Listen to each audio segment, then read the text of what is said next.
Good morning. It is August 10th, 2025, and you're looking at a beautiful peppermint. I planted this in northwest Montana last year. It's just a little plant, and it has grown wonderful in this little hillside here. Mint love water, and we've gotten a lot of rain this year.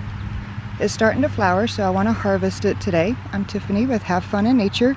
We actually have an article on our website about the 5 reasons to explore the peppermint plant. Let's see. I'm going to go down and we're going to clip this to above about the 3rd set of leaves. As early as it is in the season, I should be able to get another harvest since I'm trimming it before it turns to flower. Once it turns to flower, you can still use it. It just won't produce as many leaves. I like drying this for my herbal teas. I will wash these, hang them to dry, or put them on my herb drying rack.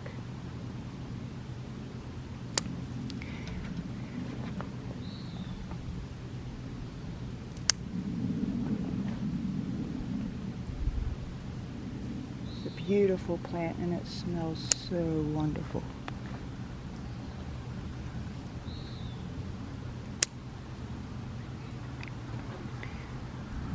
When I'm washing it, I'll be sure to pick off any bad leaves, and then I'm gonna let them dry on the stem. It will take a little longer, but I find it easier to get the leaves off once they dry. Just take your finger and run it down the stem and they fall right off.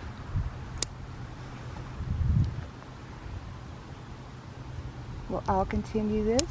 Peppermint is super easy to grow, maintain, plenty of health benefits, but it will take over your garden. So if you don't want it expanding like this, I would keep it in a container. Be sure to check out Have Fun in Nature for more information on plants and ways to have fun outside. Reap those benefits. Enjoy your summer.